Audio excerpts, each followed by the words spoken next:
विकल्प बहुत मिलेंगे रास्ता भटकाने के लिए। विकल्प बहुत मिलेंगे रास्ता भटकाने के लिए, मगर संकल्प एक ही काफी है मंजिल तक जाने के लिए। और हमारी मंजिल है ईएमआरएस भर्ती 2025। जय हिंद साथियों, स्वागत है आप सभी का हमारे चैनल फिजिकल एजुकेशन पॉइंट पर। आज जो ये ईएमआरएस भर्ती है, जिसके मन में, लोगों के मन में, आपके मन में भी बहुत सारे डाउट्स चल रहे हैं विद्यार्थियों के मन में कि सर क्या है, वेतन कितना होता है, किस प्रकार से सब चीज़ें, कट ऑफ क्या रहेगी। उसके बाद हम इस पे विश्लेषण करेंगे कि हम क्या एलिजिबल हैं या नहीं हैं। काफ़ी सारी चीज़ें यूट्यूब के वीडियोस के माध्यम से चल रही है कि आप एलिजिबल नहीं हो, ये हो, आप फॉर्म नहीं भर सकते। तो इसके ऊपर मैं आपको पूरा संपूर्ण विश्लेषण देने का प्रयास करूंगा और आपको एक रास्ता बताऊंगा कि हमको कैसे आगे चलना है। और मुख्य बात यह है कि क्या पुरानी ईएमआरएस भर्ती 2023 में जो हुई थी, उसमें अब क्या बदलाव आया है, परीक्षा पैटर्न में क्या बदलाव आया है, क्यों इस वक्त इस बार की एमआरएस भर्ती में आपके सफल होने के चांसेस जो है वो बढ़ चुके हैं।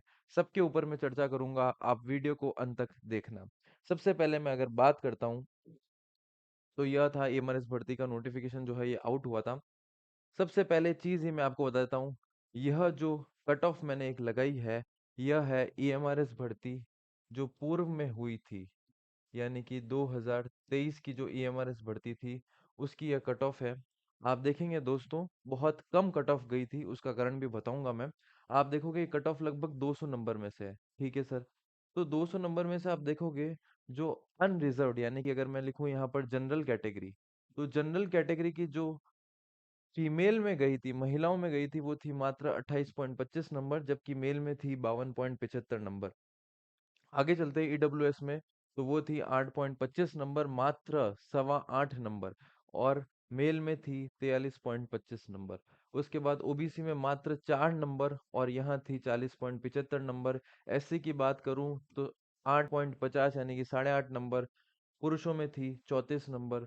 फिर एसटी की बात करूं, महिलाओं में थी 7.20 नंबर, और पुरुषों में थी 20.75 नंबर। तो दोस्तों यहाँ पर हमने देखा है कि बहुत कम कट ऑफ रही थी। और इसकी वजह सिर्फ एक थी कि जो लैंग्वेज का जो पेपर होता है, जहाँ पर हमने देखा था कि एक हिंदी लैंग्वेज का पेपर हुआ था, एक इंग्लिश का हुआ था, और एक आप कोई भी अपनी रीजनल क्षेत्र की जो लैंग्वेज है उसको आप पढ़ सकते हैं या उसमें पेपर देंगे। तो वहां पर क्या था कि 40% नियम था। नियम अभी भी है, पर अब बदलाव हुआ है, वो मैं आपको आगे आने वाले वीडियो में बताऊंगा। आगे चलते वक्त कि क्या क्या चीजों में बदलाव आया और क्यों आप इस बार निकाल सकते हो, देखना आप ध्यान से। तो ये हमारी कट ऑफ थी। और इस बार भी आप देखेंगे कि यहाँ पर जो अधिक, आपने देखा होगा कि लगभग 299 जो पद है वो महिलाओं के हैं, और जबकि 173 जो पद है वो पुरुषों के हैं। तो यहाँ पर महिलाओं की कट ऑफ या महिलाओं की पद ज्यादा आने की संभावना ही यहाँ से बनी थी कि आप कट ऑफ देखिए 4 नंबर, 8.5 नंबर, 7.20 नंबर। तो आप लोगों के पास इस बार बहुत अच्छा मौका है इस भर्ती में लगने का। वेतन भी अच्छा खासा होता है, हम आगे देखेंगे, लगभग 55-60 हजार आपको वेतन मिलेगा। तो हम देखते हैं, अब आगे चलते हैं। सबसे पहले ये हमारी भर्ती का नोटिफिकेशन आउट हुआ था। याद रखना दोस्तों, सबसे पहली चीज कि इसको अप्लाई, फॉर्म शुरू हो चुके हैं। आखिरी दिन है, आखिरी डेट है, वो है 23 अक्टूबर 2025। तो आपको 23 अक्टूबर 2025 तक जाकर फॉर्म को अप्लाई करना है। कौन कौन कर सकते हैं वो भी हम देखेंगे, पर आप इस तिथि को इम्पोर्टेंट लगा देना कि हम सब इस तिथि तक आकर फॉर्म भर दें। आगे चलते हैं कि क्या फीस रहेगी। तो फीस जो थी वो एप्लीकेशन फी है, प्रोसेसिंग फी है, वो हम आगे देखते हैं कि ये प्रोसेसिंग फी जो अपन की यहाँ पर ये प्रिंसिपल पीजीटी टीजीटी की थी, तो यहाँ पर प्रोसेसिंग फी 500 रुपये है। अब आप देखोगे पीजीटीजीटी की 1500 रुपये, तो एप्लीकेशन फी है 500 रुपये, प्रोसेसिंग फी कुल मिलाकर 2000 रुपये है। जबकि जो अ, जो SC STs में जो हमारे हैं फीमेल कैंडिडेट्स, उनके लिए एप्लीकेशन फी निशुल्क कर दी गई है। सिर्फ आपको 500 रुपये प्रोसेसिंग फी भरना है, तो उनके लिए मात्र 500 रुपये है। तो ये आपकी फीस लगेगी। आगे चलते हैं कि सर कितने कितने पद आए हैं। तो पीईटी में, फिजिकल एजुकेशन टीचर में, मेल में मैंने आपको बताया 173 पद पुरुषों में, और महिलाओं में जो है 299 पद। तो ये दोनों मिलाकर लगभग हुए हैं 472 पद। तो बहुत अच्छा आपके पास एक मौका है इस भर्ती में लगने के लिए। आगे देखते हैं कि क्या-क्या चीज़ें थी। अब क्वालिफ़िकेशन सबसे यहाँ इम्पोर्टेंट बात, काफ़ी बच्चों के मेरे पास कॉल आ रहे थे, सर हमारे बीए में पूरे 3 साल हमारे फिज़िकल एजुकेशन थी, हमारी बीपीएड अभी चल रही है, हम 3rd सेमेस्टर में हैं, क्या हम एलिजिबल हैं? इस प्रकार से काफ़ी आपके मन में सवाल उठ रहे थे, तो बहुत क्लियरली लिखा हुआ है कि यहाँ पर 23/10/25 before applying applicants must satisfy themselves about the eligibility age on 23/10/25। यानी कि इसका मतलब ये है कि 23 अक्टूबर 2025 तक आपकी जो बीपीएड हुई है उसका रिजल्ट आ जाना चाहिए। यानी कि जो अभी अपियरिंग में है, जो 3rd सेमेस्टर में, 4th सेमेस्टर में, 2nd सेमेस्टर में, वो यहाँ पर एलिजिबल नहीं है। आपका अगर रिजल्ट 23 अक्टूबर 2025 को या उससे पहले अगर आ जाता है तो आप पूर्णतः एलिजिबल हो। इसलिए ध्यान रखना इस डेट को। तो वो बच्चे मन में डाउट क्लियर कर ले कि अगर आपकी बीपीएड अभी रनिंग चल रही है तो आप एलिजिबल नहीं है। आगे चलते हैं, यहाँ पर क्या-क्या चीज़ें दी हुई है। यहाँ से इम्पोर्टेंट है कि कैसा किस प्रकार जो है पेपर दिया जाएगा। तो टायर 1 और टायर 2 2 पेपर होंगे यहाँ पर। Will be conducted on MCQ OMR based pen paper mode. Will tier 2 will be combination of descriptive questions and MCQ OMR pen paper mode. After tier 2 there will be an interview of the post of principal and skill test for the post of junior secretary assistant. मतलब हम अगर PET की बात करें, physical education teacher की बात करें, दो तरीके से पेपर दिए जाएंगे। टायर 1 में पूरा की पूरा एमसीक्यू का होगा और टायर 2 में एमसीक्यू भी होगा और यानी कि ऑब्जेक्टिव प्लस सब्जेक्टिव दोनों होगा। हम आगे जाके देखते हैं कितने प्रश्न आएंगे। तो अभी इसलिए यहाँ से ये चीजें मिलेगी और जो मीडियम रहेगा वो हिंदी और इंग्लिश दोनों ही रहेगा। तो आप देख सकते हैं आराम से। फिर हम देखते हैं आगे चल के कि यहाँ पर जो पेपर 1 है यानी कि जो टायर 1 है, उसमें क्या चीज़ें रहेगी। तो ये जनरल अवेयरनेस है, लगभग 10 क्वेश्चन आएँगे, 10 नंबर के। रीज़निंग एबिलिटी है, नॉलेज ऑफ आईसीटी है, टीचिंग एप्टीट्यूड है, डोमेन नॉलेज है जिसमें एनईपी नेशनल एजुकेशन पॉलिसी और experimental activity based pedagogy and case study based questions इनको जोड़ा गया है। ये कुल 100 मार्क्स के हैं, तो ये है टायर 1।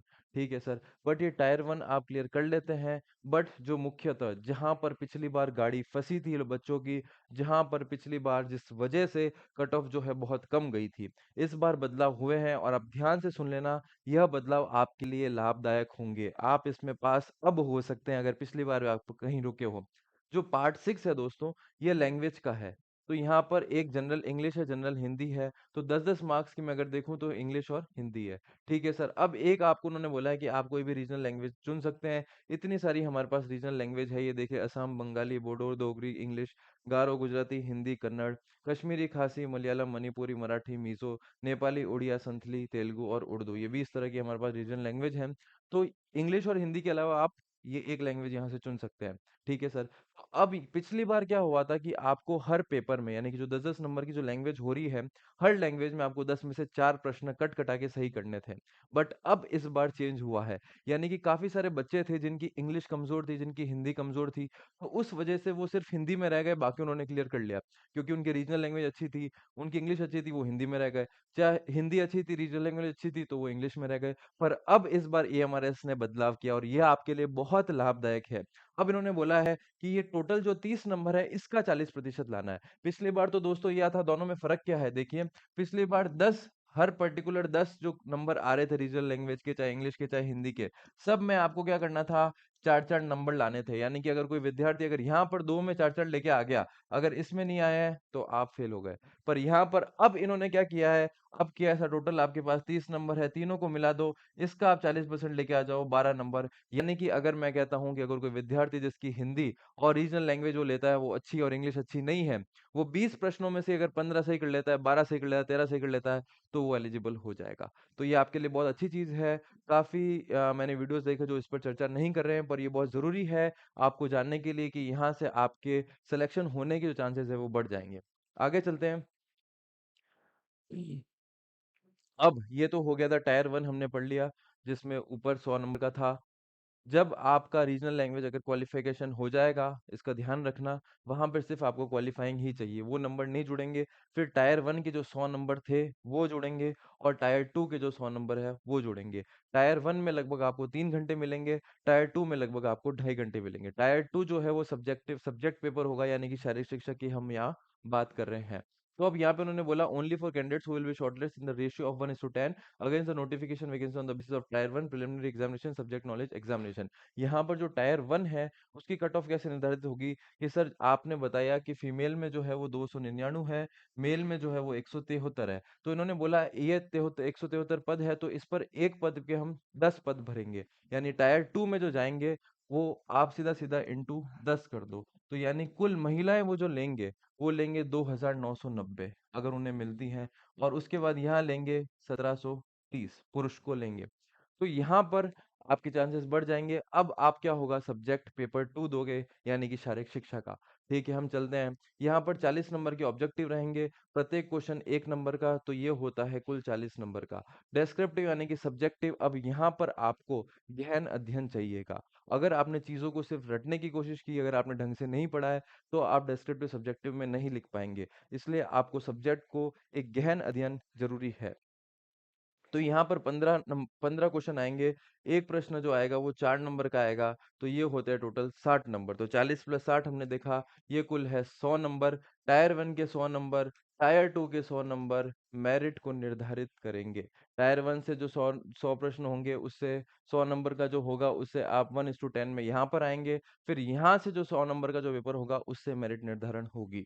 तो इस प्रकार से रहेगा। Merit list for the post of PGT will be prepared on the basis of your performance in the Tier 2 examination only। यानी कि टायर 1 ने आपको क्या किया, टायर 1 ने कहा कि आप शॉर्टलिस्ट हो गए एक पोस्ट के लिए 10 जनों में। अब आपको टायर 2 में जो है मेन सब्जेक्टिव जो है, यहाँ से आपकी मेरिट बनेगी, तो इसको आपको ध्यान रखना है। तो दोनों ही जरूरी है। आगे चलते हैं कि अब क्या होगा, display of scan image of OMR answer sheet and answer की। यहाँ पर उन्होंने बोला है कि जो ओएमआर शीट है, तो वो आंसर की के साथ आपको इस वेबसाइट पर कुछ ही दिनों में जब एग्जाम होगा वहां पे आपको मिल जाएगी। तो आपको ये देखना है, प्रोविजनल आंसर की भी मिल जाएगी और आपने जो ओएमआर आप भर के आए हो, दोनों ही चीजें जो है शो हो जाएगी। तो आप आराम से अपना अंदाजा लगा सकते हो कि मैं पास हो रहा हूँ या नहीं हो रहा हूँ। तो ये साइट आप देख लेना, यहाँ पर आपको चीजें मिल जाएगी। आगे चलते हैं। यहाँ पे बहुत सारे मैंने एक वीडियो बना रखा है, कौन कौन एलिजिबल है कौन कौन नहीं है। बहुत सारी चीजें चल रही है लोगों के दिमाग में, स्टूडेंट्स के दिमाग में। पर मैं अगर आपको इतनी सी बात बोलता हूँ, मैंने काफी जो मेरे दोस्त थे या काफी मेरे विद्यार्थी थे उनसे मैंने बात करी, तो उन्होंने मेरे को बताया कि अगर आपकी डिग्री 23 अक्टूबर 2025 तक आपकी अगर बीपीएड हो जाती है, तो आप इसमें फॉर्म भर दीजिए। कोई ना कोई कोर्ट से या कहीं ना कहीं से इसका समाधान होगा। चाहे आपके बीए में फिजिकल एजुकेशन हो चाहे नहीं हो, चाहे आपने बीकॉम में हो, आपने बीकॉम की हो, बीएससी की हो, कुछ भी किया हो, बीपीएस किया हो, उसके बाद आपने बीपीएड किया है। अगर आपके बीपीएड है और वो 23 अक्टूबर 2025 तक कंप्लीट हो रहा है, यानी कि डिग्री आ रही है, तो आप इसमें फॉर्म भर दीजिए। फॉर्म भरना अभी जरूरी है, फिर फॉर्म की डेट्स नहीं खुलेगी। अगर इसका फैसला बाद में आता है तो आप बहुत पछताएंगे कि हमने क्यों नहीं भरा। मैंने आपको बताया था कि कितनी कम कट ऑफ थी, और उसके बावजूद जब आप अगर योग्य हैं, आप अगर नंबर ला सकते हैं, तो आपका चयन होगा। आप फॉर्म भर दीजिए बेझिझक। चाहे कुछ भी चल रहा हो यूट्यूब पे, हमें फर्क नहीं पड़ता है। हमें फॉर्म भरना है, हमें अपना कार्य करना है। बोर्ड जो है वो अपना कार्य अपना कर देगा, आपके हित में फैसला आ जाएगा। मुझे पूरा विश्वास है, आप इसको फॉर्म को भर देना। आगे चलते हैं कि क्या-क्या रिलैक्सेशन रहेगा। तो यहाँ पर हमने देखा था कि यहाँ पर 35 साल जो था, वो जनरल कैटेगरी का था, कि 35 साल से अधिक नहीं कर सकते। तो यहाँ पर कुछ रिलैक्सेशन दिया है, यानी कि जो शेड्यूल कास्ट एससी एसटी के जो है उन्हें 5 साल, यानी उनके लिए 40 साल हो गया। ओबीसी के लिए जो है नॉन क्रीमी लेयर, उनके लिए 3 साल का और है, यानी कि वो 38 साल के हैं तो भर सकते हैं। उसके बाद अगर उन्होंने 3 साल तक कंटिन्यू सेंट्रल गवर्नमेंट में किया है तो उसके लिए 5 साल है। और ऐसे जम्मू कश्मीर के लिए, जम्मू कश्मीर के लिए जो है वो उसके लिए 5 साल है। फिर वुमेन के लिए है 10 साल है, यानी कि जो अगर अप्लाइंग फॉर पीजीटी या टीजीटी कर रहे हैं, यानी कि जो भी महिलाएं हैं उनके लिए जो एज लिमिट है वो 45 साल है। आप इस बात को याद रखना। जो भी आपके फ्रेंड्स हैं उन्हें आप भेज देना। 45 साल तक अगर आपकी आयु है, चाहे आप जनरल कैटेगरी के हो चाहे कोई भी कैटेगरी को, आप भर सकते हो। क्योंकि महिलाओं की पद भी बहुत अच्छे हैं दोस्तों, बहुत सुनहरा मौका है। बहुत सुनहरा मौका है। अभी मैं आगे बताऊंगा कि कितना कितना वेतन मिलेगा अगर आप ईएमआरएस में बन जाते हैं तो। ठीक है, आगे चलते हैं। ये 55 साल तक है अगर आप ईएमआरएस में काम कर रहे हैं, तो ईएमआरएस एम्प्लॉयज के लिए भी 55 साल है। और पर्सन विद डिसेबिलिटीज, यानी कि अगर डिसेबिलिटीज है तो एससी एसटी को 15 साल का रिलैक्सेशन है, ओबीसी को 13 साल, जनरल को 10 साल। आगे चलते हैं। यह था हमारा महत्वपूर्ण मुद्दा, जब आप ईएमआरएस बन जाएंगे, ईएमआरएस में पीईटी फिजिकल एजुकेशन टीचर बन जाएंगे, लेवल 6 का वेतन 7 सीपीसी के अनुसार लगभग 4200 रुपये, जीपी पे स्केल 35,400 से लेके 1,12,400 बेसिक पे। इसके अतिरिक्त डीए जो है, महंगाई भत्ता, एचआरए, टीए आदि भी मिलता है। यानी ईएमआरएस सीजीटी शिक्षक को प्रारंभिक वेतन लगभग 45,400 प्लस भत्ते मिलते हैं, जो कुल मिलाकर 50 से 55 हजार, यानी कि जब आप बन जाएंगे, आप एक अंदाजा मानना, लगभग लगभग 60 हजार जो है प्रति महीना आपको तनख्वाह मिलेगी। 60 से 70 हजार के महीने, क्योंकि ये चीजें बढ़ जाएगी, जो भी डीए है, जो भी एचआरए है। तो आप याद रखना दोस्तों, बहुत सुनहरा मौका है। और अगर मैं देखूं कि क्या कट ऑफ रहेगी, तो कट ऑफ जो है दोस्तों, पहले मैंने आपको बता दिया कि यह थी हमारी पूर्व की कट ऑफ। तो इस कट ऑफ के लगभग आप थोड़ा सा ऊपर 10 या 20 नंबर आप ऊपर ले लीजिए, यही कट ऑफ रहेगी। क्योंकि जो विद्यार्थी है, एक तो उनके मन में भ्रम है कि सर क्या हम एलिजिबल है, नहीं है, क्या चीज़ें होगी। मैं कह रहा हूँ आप फॉर्म भर देना बेझिझक होके। आपका जब तक रिजल्ट आएगा, तब तक कुछ ना कुछ चीज़ें बदल जाएगी। उसके बाद आपको देखना है कि जो 30 नंबर का जो है वो ज़रूरी है, उसमें 12 नंबर लाने हैं। अब चीज़ें आसान हैं, पिछली बार आसान नहीं थी, तो आप उसे ध्यान लगा के मन से पढ़िए। फिर हमारा पेपर 1 है, पेपर 2 है, उसको आप ध्यान से पढ़िए, क्योंकि पहले जो 10 गुना जो है शॉर्टलिस्ट होंगे, फिर उसमें से मेरिट निकलेगी। तो आपको इसको मन लगाकर यहाँ से पढ़ना है। अगर इसके एग्जाम की संभावित तिथि बताऊं, तो लगभग जनवरी फरवरी में इसका पेपर हो जाएगा। तो आपको ध्यान रखना है, अब यहाँ से समय बर्बाद नहीं करना है बिल्कुल। आप, मैं क्या कह रहा हूँ, लोग चाहे कुछ भी बोलते रहे, आप अपना मन एकाग्र से, जैसे अर्जुन अर्जुन को सिर्फ चिड़िया की आंख दिखी थी, वैसे आपके सामने भी सिर्फ ईएमआरएस में पीईटी होना चाहिए, यानी कि फिजिकल एजुकेशन टीचर। तो दोस्तों, ये था हमारे आज की वीडियो में। उसके अलावा जो भी विद्यार्थी हमसे जुड़ना चाहते हैं हमारे टेलीग्राम चैनल पर, तो ये हमारा टेलीग्राम चैनल का लिंक है। यहाँ पर पीटीआई भर्तियों से रिलेटेड रोज रात को 10 बजे निःशुल्क टेस्ट सीरीज दी जा रही है। आप इस टेलीग्राम ग्रुप को स्कैन करके, क्यूआर कोड को स्कैन करके यहाँ से जुड़ सकते हैं। आप रोज रात को अपना आकलन देखें, ये हमारे इसमें जो प्रश्न आएंगे, जिस तरीके से मैंने खुद ने टेस्ट सीरीज को बनाया है, तो आप इसमें जुड़ सकते हैं। और ये हमारा नंबर है, अगर आपको कोई भी डाउट आता है, तो आप इस पर व्हाट्सएप कर सकते हैं। ये हमारा फिजिकल एजुकेशन पॉइंट का, यानी कि पैप क्लासेस का ये नंबर है। जो भी आपको डाउट आती है चीज़ों में, तो आप इस पे कर सकते हैं। यह था दोस्तों हमारी आज की वीडियो का। फिर मिलेंगे हम और वीडियो के साथ, तब तक के लिए जय हिंद, जय भारत।